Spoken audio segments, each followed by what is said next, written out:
Hi, this is lesson 30 and using JASP to understand statistics. And today we're covering the two-factor ANOVA. We're going to start off with a simple classroom example. This is taken from the textbook by Graviter and Wallnow. And they provide an example that is based upon the notion of state-dependent learning. It's a real thing.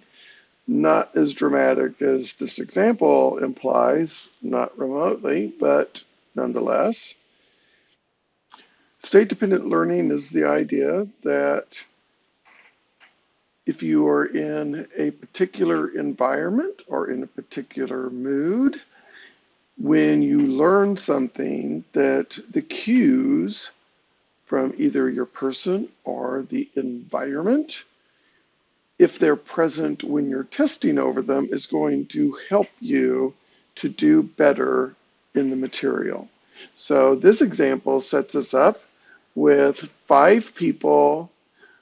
Let's just start off with these 5 people. 5 people who learn material in a large lecture room. Then they're given a test in the same large testing room. And this is supposed to be our dependent variable. These numbers represent the number of questions they got correct. So let's say that it's a test out of 25 questions, and people are getting 15, 20, 11, 18, 16 correct. You have another group over here. Let's go over here to this group where the lecture room environment is the same as the testing room environment again, but this time it's a small testing room. So you have 5 people. They've been assigned to learn the material in a small room. They get tested over that. They get scores of 22, 15, 20, 17, and 16. Now, in these other 2 boxes on the off diagonal from what we've been presenting, you have people who learn the material in a large lecture room, but then got tested in a small testing room. Now the environment has been flipped. And in this example, over dramatically again, but in this example, these scores have plummeted, have gone way down. 5, 8, 1, 1, 5. And then over here we have another example, small lecture room, large testing room. Again, there's a mismatch between the environment in which they learned the material and the environment in which they tested, environment in which they got tested, and again, the scores have plummeted. Okay, this is a 2-factor ANOVA, and that means there's 2 independent variables. One variable is the lecture room where they learn the material. The other is the size of the room in which they got tested. So there's a lecture condition as factor A, the testing condition is factor B. For both of these conditions, you can get marginal means.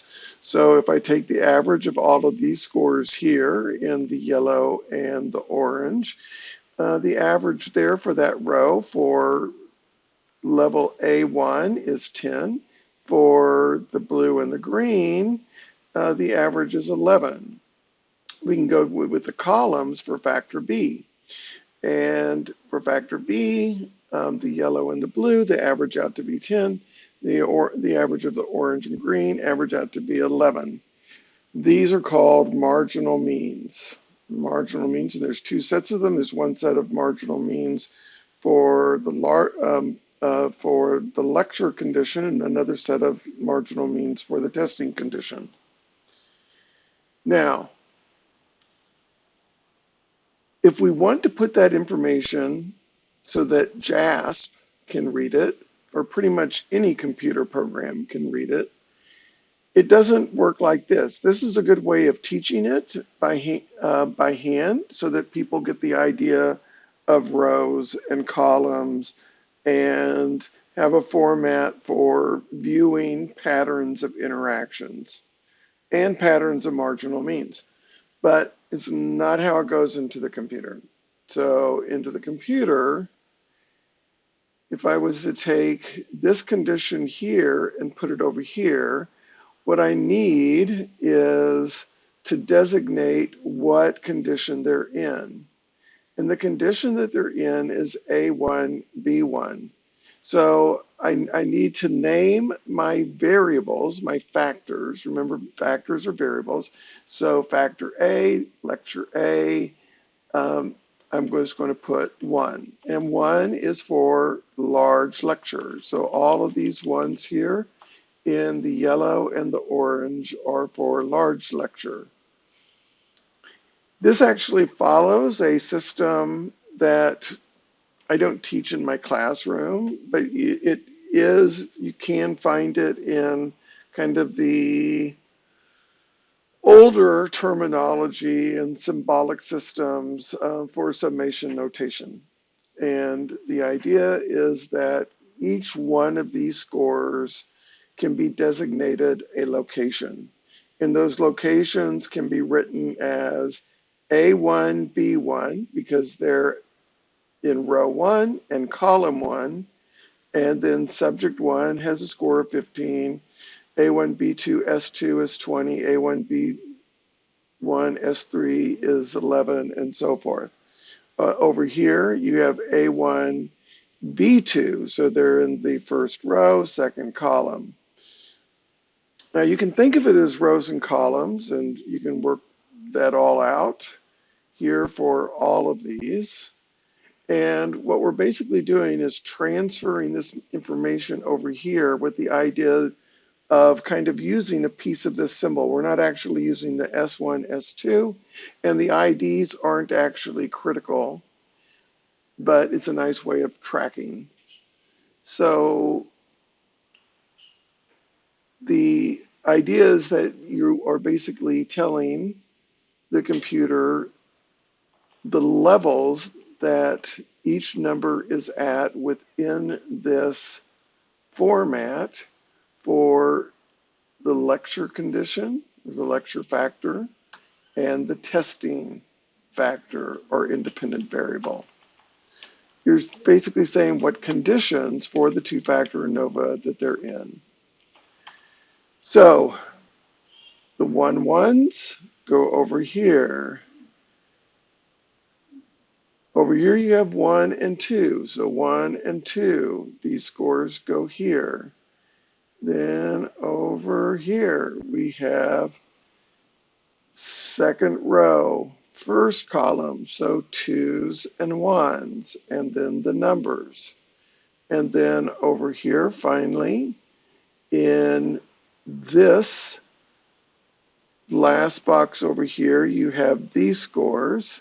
Notice all the scores get put into a single column in the computer, and then you're designating the rows and columns with 1s and 1s, 1s and 2s, 2s and 1s, 2s and 2s. Basically designate that.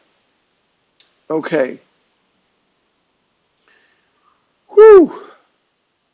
Now, how do we get this into the computer? You can actually enter the data directly like this, not into Excel, but into the computer. If you do have it in Excel, I tried just picking it up and sticking it right in there, and that doesn't work completely. I had major problems with that. So what I recommend is that you grab this, copy, open up a new file in Excel, paste it, then save that. Save as, save it where you can find it. I'm going to browse and call this test state dependent example,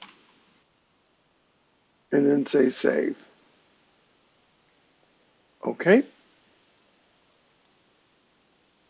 Go to JASP, click on your 3 lines, open, go to computer, and browse. I just saved this as state dependent example. Click on that and open, and it imports it. And it did a good job of recognizing that I wanted these to be nominal and this to be a continuous variable. That the name there I have is num correct, num core for number of items correct on the test. Number of items correct on the test. Let's double click on this here and the label editor should come up. And so for 1 is large.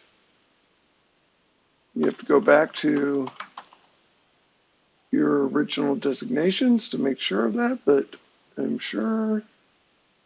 Apply. So it gives names to these as large and small. I'm going to do the same thing for testing. Double click on testing, go to the label editor, leave the numbers as they are. Where it says label, put in large and small. Click somewhere else in the sheet. Click on the close button, apply the changes, and now you have the levels of your 2 factors designated.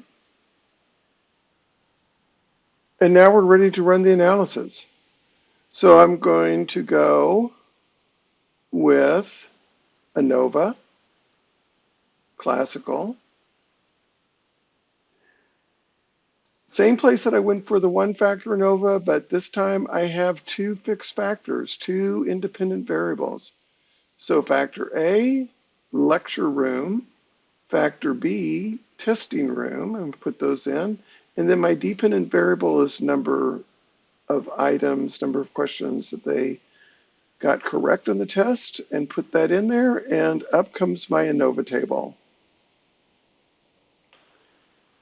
Click on my descriptive statistics, and here's the cell means. There's 5 people in each condition: large lecture, large testing, large lecture, small testing, large lecture, small testing. I think I made a mistake when I was saying one of those, but you get the idea. So here's the means, here's my standard deviations. I'm going to do the bare minimum here. So you'll notice that for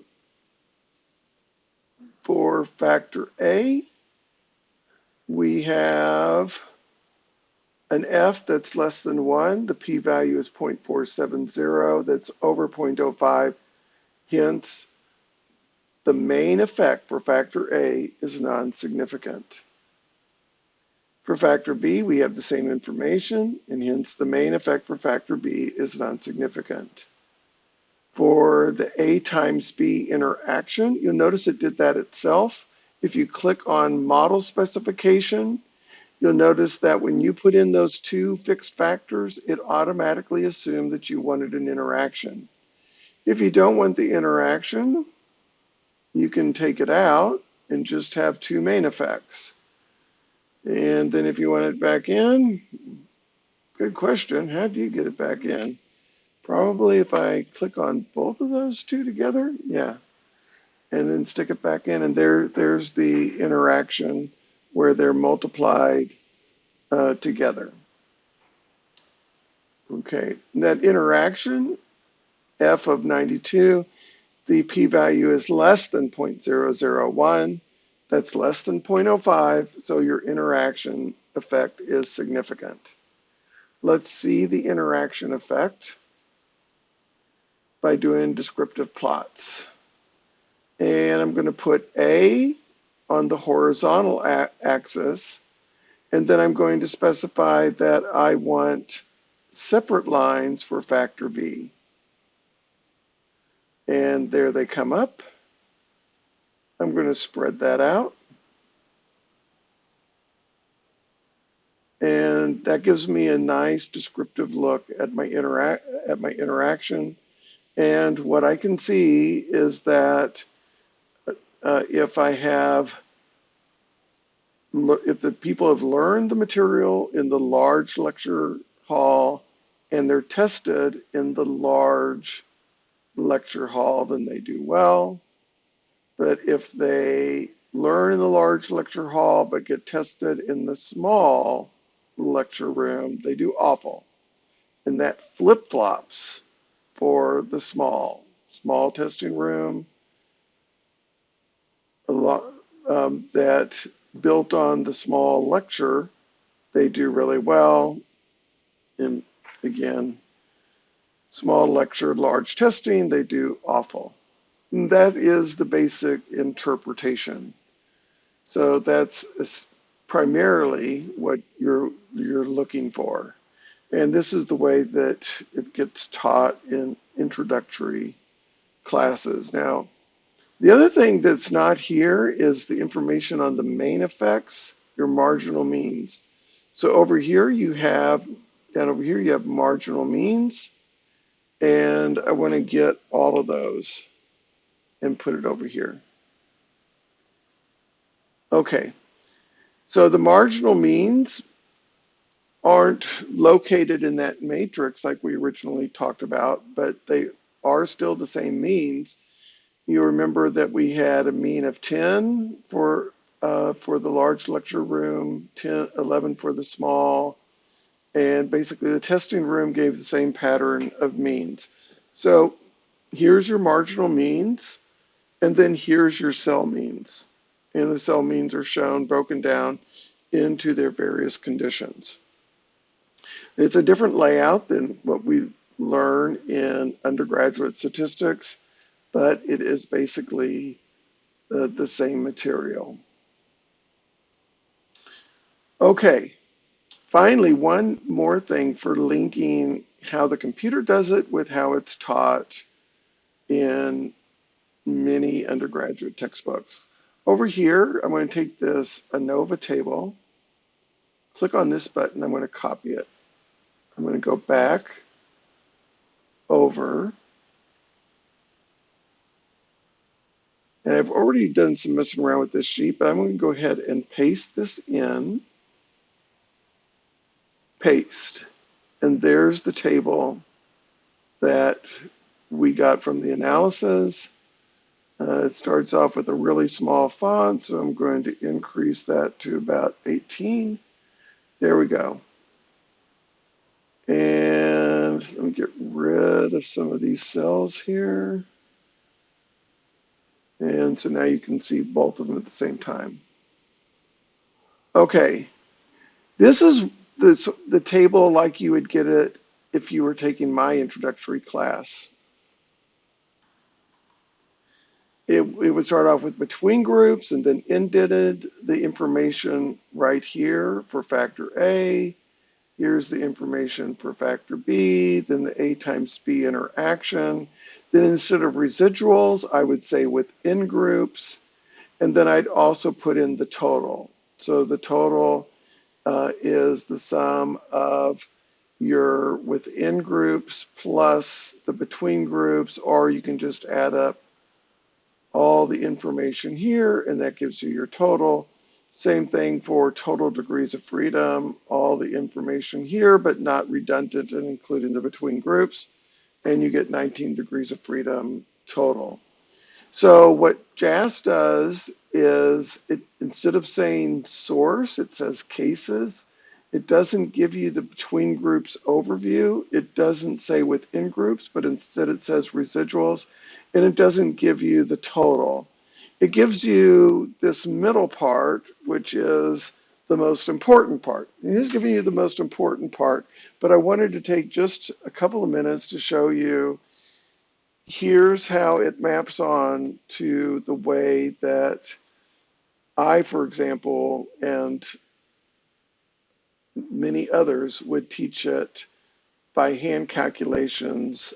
And this is also consistent with how other computer programs do it. So SPSS would be much more like this. I think that Excel, which also has the ability to do a two-factor ANOVA, would do it more like that as well, but I'd have to redo it in order to know for sure. But that's the mapping of the source table as it's produced in JASP with the information as you would more commonly see it. Okay, I hope that helps. Bye.